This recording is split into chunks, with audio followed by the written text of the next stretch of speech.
Hello again, everyone. Zack Attack is here with my WWE Raw review for tonight, January 7th, 2013. Of course, the first Raw of the new year, and we're kind of like on the road to the Royal Rumble at this point. This was, of course, for the first Raw of 2013. I had kind of high expectations. I said on my attack today, I had a little bit of high hopes for this Raw, with a lot of things happening with The Rock returning tonight in the TLC match for the WWE Championship. And I said at that show, although I had expectations, everyone knows WWE likes to let down people easily. Well, unfortunately, it's kind of like that tonight. It was okay while we had a couple matches in the first hour. Then, like, before the TLC match, a couple matches before, it kind of squashes. And the encounter between Rock and Punk. Still epic, but not as epic as I thought it was going to be. But still was a decent promo. Maybe a little better promos as the time rolls on. So, with that in mind, let's kick it off with, of all people, to kick off the first Raw of 2013, none other than the man who, in my mind, did have a bad 2012, didn't deserve the Superstar of the Year, John Cena. Kicking things off, of course, talking about how he ended this year by dumping crap all over Dolph Ziggler and AJ during their little New Year's Eve party last week. And, of course, Cena vowing to win the Royal Rumble on January the 26th.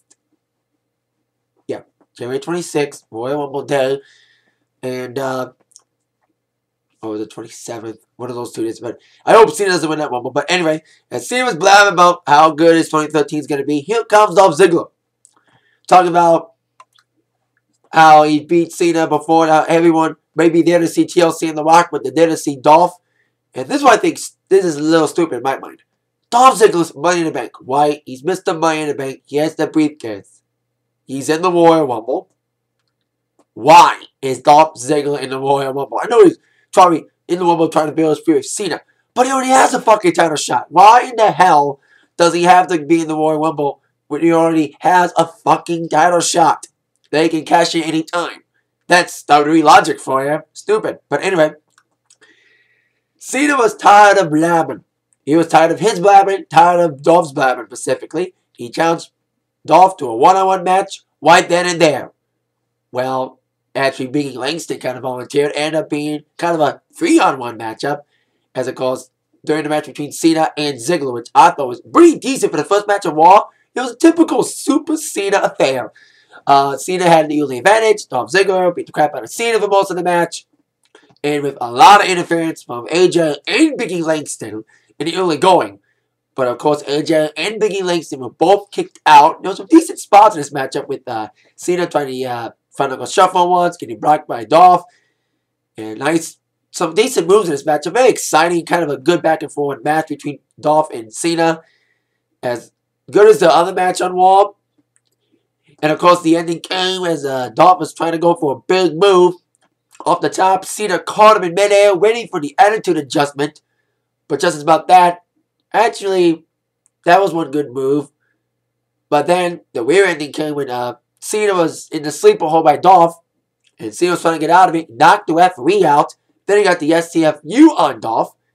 And Biggie Langston was thrown out, beat the crap out of Cena, delivered his finishing move, whatever the hell it's called. Biggie Slam, or whatever. I call it Biggie Slam. Until they think of a name for it.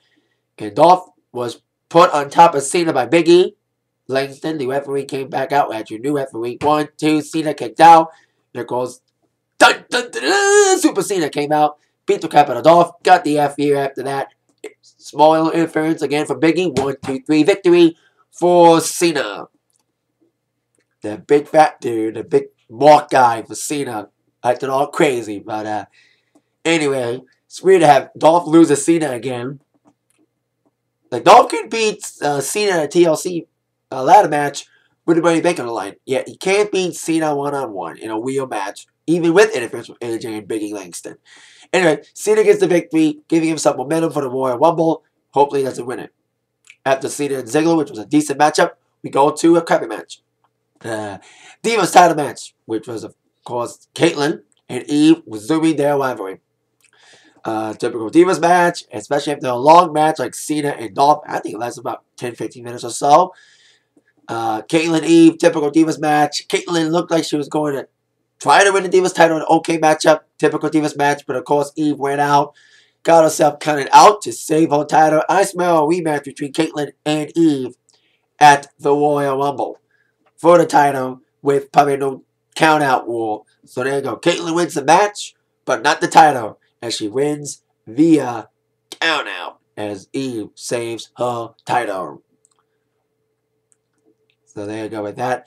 Now on with our third match, another champion competing, actually champions, non-title matchup as Team Hell No, Daniel Bryan and Kane, teamed up against Team Old Scholars, a team that's been feuding with them for the longest time. Of course, Cody Rhodes, mustache and all, and Damien Sandow. Now this tag team matchup, these two have had decent matchups in the past. This was another decent matchup. Daniel Bryan and Kane, I think they're finally getting along as a tag team, although the off-wing antics are still debatable with them arguing about everything, as we would see later on in the evening. There was a little bit of a botch as Daniel Bryan was getting fired up. It was a decent matchup with Daniel Bryan kind of bending his knee off a move. I don't know if it's real or storyline, and storyline involving Daniel Bryan's knee, but another thing happened. Kane kind of botched move. He was trying to climb the top rope, and he fell a few times. He took 3 times to get up the top, proving how old Kane is these days. But indeed, with Kane coming in like a house of fire, but indeed, Daniel Bryan came back in as he injured his knee, got the crossroads from Cody Rhodes, and a 1-2-3 victory for Rhodes Scholars. Yes, non-title match for Rhodes Scholars, getting the victory over the tag team champions. And I predict that Rhodes Scholars will probably get another match against Team Hell No for the titles, probably at the Rumble. And we found out later on, as Kane and Daniel Bryan argued about stupid things again with this stupid little storyline. It's getting a little old, but still almost entertaining. The little arguing thing. Vicky Guerrero, who made her only one appearance tonight, as I know of, announced that, of all people, Dr. Shelby will be appearing on Raw next week, which will be Raw's 20th anniversary, to evaluate Kane and Daniel Bryan's progress over the last 4 months. So we'll see what that little silly storyline will test with Dr. Shelby coming back. So there you go. Rhodes Scholars gets the victory in an okay tag match, especially after a silly Divas match.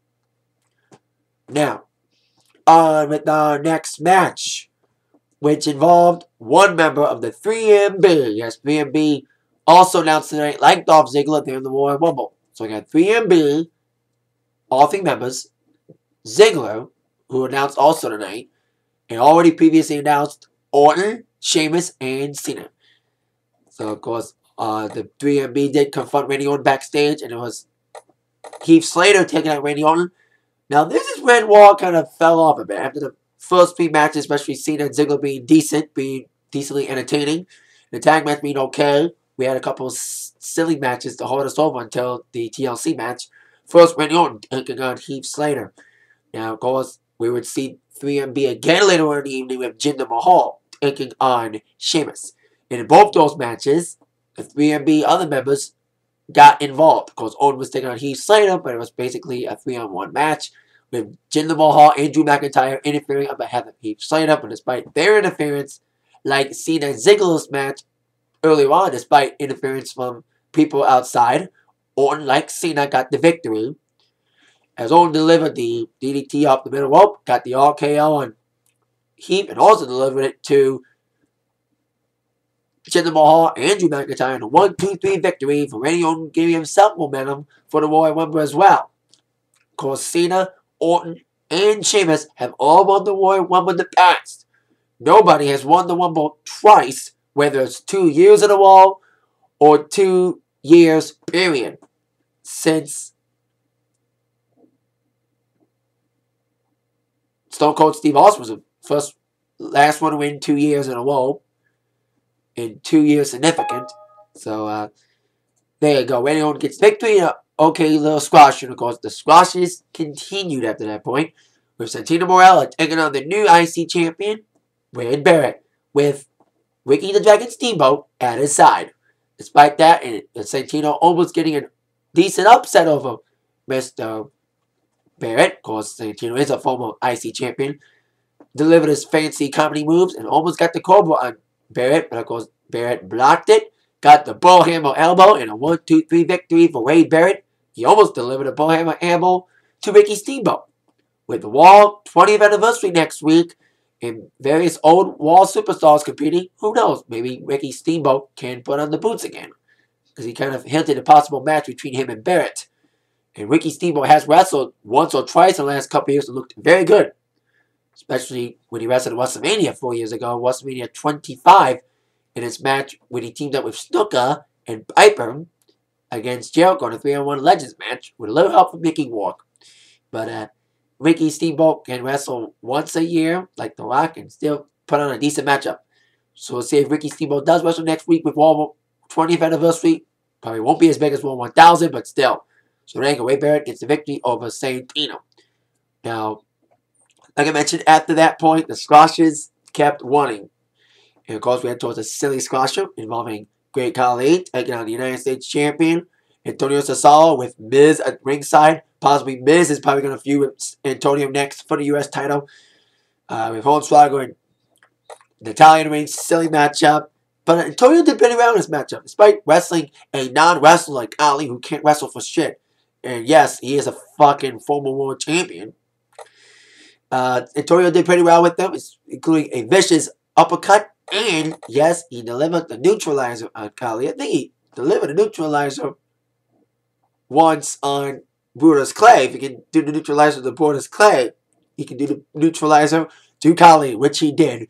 And a 1-2-3 victory for Antonio Cesaro. It's kind of a silly matchup, but I think Cesaro's probably going to feud with Miz next. So we got possible War Women matches. Possibly Miz taking on Cesaro.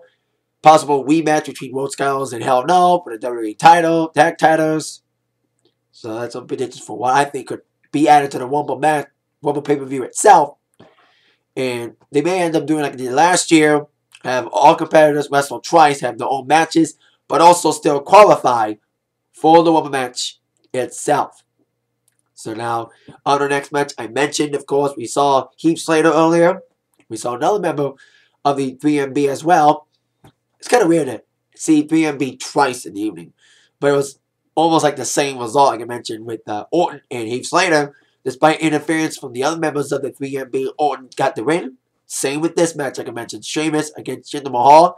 It's kind of like the same result as the Orton-Slater match. The other two members, Slater and Drew McIntyre, got involved. Despite their losing distractions, they got bro kicks for their helping. And Sheamus got the win with, of course, the white noise and the bro kick to Jinder Mahal in a 1-2-3 victory, giving himself momentum for the Royal Rumble once again at the expense of the 3MB. So Sheamus and Orton have their issues about them each. Sorry about that. My computer's acting up a little bit. But Orton and Sheamus both want to win. Of course, Cena wants to win as well. So we'll see what happens there as all three men win their matches tonight. Cena beats Ziggler. Orton beats Slater.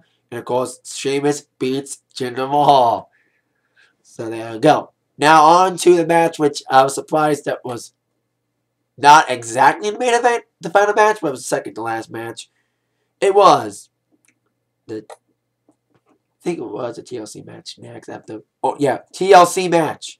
Ryback against CM Punk for the WWE Championship. Now for being a TV matchup, TV TLC match, it was a decent one. You know, they used the weapons fine. They used the ladders awesomely. There was some decent table spots in the matchup. Decent chair spots in the matchup. And once again, like I predicted, two things was going to happen tonight. And both things that I predicted in my attack line did happen tonight. Although at different stages of the night, because I thought the second thing that I predicted was going to happen during this specific match, but it didn't. It waited until the end of the show because this wasn't the last match of the night. So as Ryback, it was okay for Ryback. Ryback's performance in this was okay. This match of being a TLC match was decent. Not as good as other TLC matches, but still a pretty brutal matchup nonetheless. But of course, the end came when Ryback delivered a big slam off the side as he delivered Punk through a table. But with Punk apparently out, Ryback was ready to climb the ladder and ready to retrieve the belt. However, lights went out, and as I predicted in my attack line, I smelled the Shield was going to interfere, and yes, the Shield did interfere in the matchup. Now, they have a huge investigation going on, and I said this from the get-go. Despite Punk's denial, Shield and Brad Maddox, for that matter, are both in cahoots with Punk and him, and we saw it yet again tonight with Shield. Now to be honest here, Shield's antics. Shield is like the Nexus to me.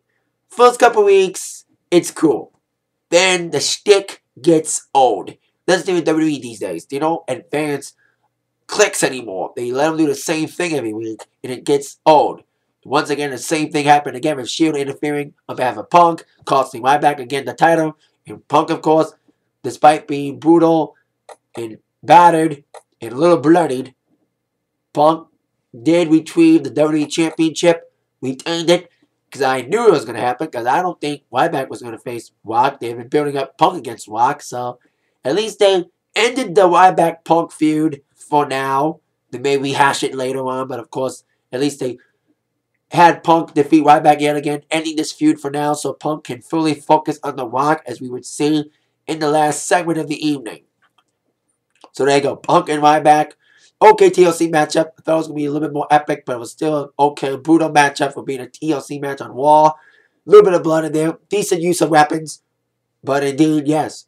And the letter got bent a little. So there you go. Punk retains the title. Now after that match, I was surprised it was on early. But I think they wanted enough time for the Rock promo. That's why I think that match wasn't a main event. Because they wanted enough time for the Rock. That's why we had our next match, which I thought was stupid and pointless. But I know they wanted to fill in time before the Rock, but they should have filled in better. Of course, I'm referring to Kofi Kingston against the Big Show. Not even a match. Like a fucking segment. It was stupid. Kofi came in, trying to punch Big Show. Big Show knocked him out. 1, 2, 3. Like 10, 15 seconds. Squasher. Probably the worst match tonight. It was stupid and pointless. I know they're trying to fill in time, but stupid nonetheless. So Big Show ready to face off against Alberto Del Rio this Friday on SmackDown for revenge after what happened Monday when Ricardo Rodriguez got his butt whipped by Big Show. Big Show gets the win in a silly matchup that was pointless. Now on to the main event between Punk and The Rock. Punk, of course, came out first, promising another pipe bomb. Now, I'm a big Punk guy. I've said on my shows before that I like Punk and I like Rock. I like both guys because I'm a big Punk mark, as you would call it. But like the Shield, I'm unfortunately, I hate to admit this, but I think Punk's shtick is getting a little old. He's been champion for a long time. I'll give him credit for that, but his attitude, his respect attitude, Paul Heyman thing has gotten a little bit stale. And his pipe bomb tonight, still a decent pipe bomb, but not as epic as the other pipe bombs in the past. Yes, he delivered some decent troops, like people like Cena gets on the spotlight, yet people like Tyson Kidd, hard workers, don't get respect. It don't get airtime. Yes, I agree. And I've read a lot about Tyson Kidd being underused. I will not be surprised if Tyson Kidd, WWE Logic, does fire him. Because the Punk says, it doesn't matter if you're the best talker, the best wrestler. All you gotta do is just pander to the people, and you'll get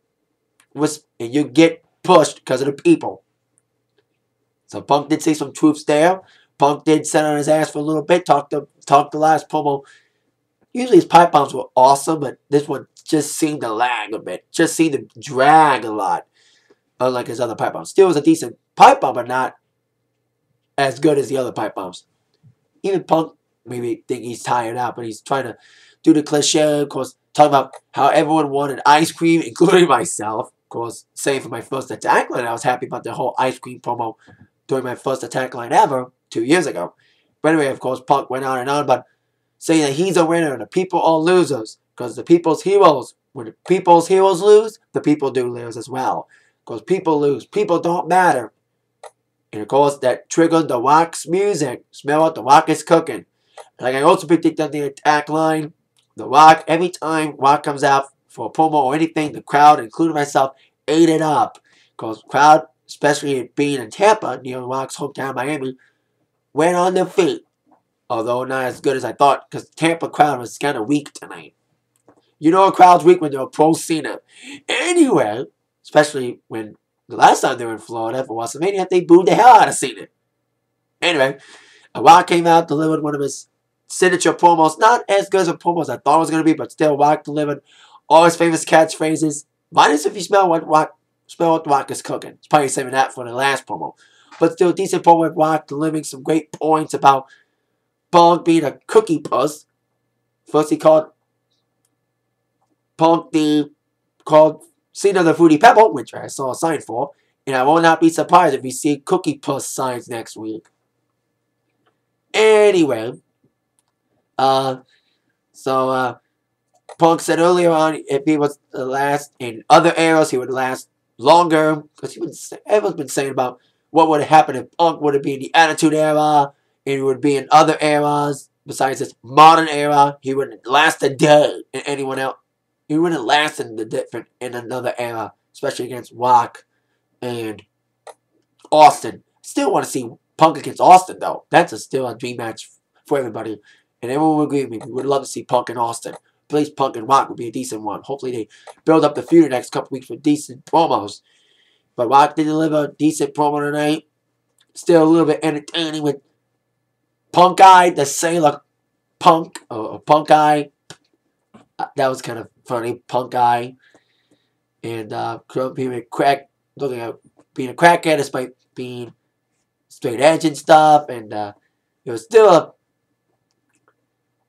a decent promo. And at least my other prediction, I predicted two things on my attack line. I predicted that during the Punk match, Punk and the Shield would get involved. The Shield would get involved and cause Ryback. That prediction was right.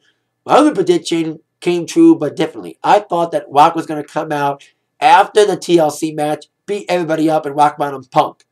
Well, he did end up rock bottoming Punk to end Raw. Not during TLC, but during that segment. As Rock said he was going to deliver the boots to asses, literally to Punk with some funny tattoo references, saying that get a tattoo of a big giant M&M on one side of your butt cheek, or Snickers, or an Almond Joy, or maybe not Almond Joy, because unlike Almond Joy, you have no nuts. You should say about Snickers. Snickers have nuts, so doesn't Punk. Anyway, Rock delivered, like I said, Rock bottom into that, and that's how we had Raw with Rock clearing the wing out of Punk after getting Rock bottom, and Rock rising above and getting ready for the match against Punk, and hopefully delivered some decent promos against Punk heading towards the Rumble.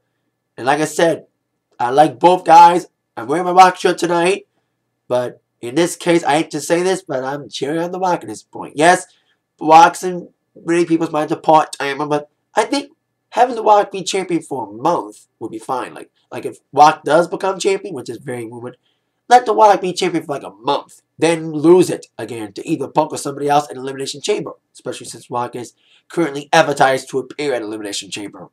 Especially if he wins the title. So there you go. That's how we end the first Raw of 2013 with Rock standing tall above CM Punk after Rock bottoming Punk as revenge for Punk putting his knees to the Rock's face with GTS by GTSing him during the last time they met on Raw 1000. And of course, next week will be Raw's 20th. We all know Dr. Shelby will be there, Eric Kane and Daniel Bryan. And it won't be as star-studded as Raw 1000, but do expect some returns of other people, like older people, especially if, of course, with a little hint of Ricky Steamboat, maybe a wrestling.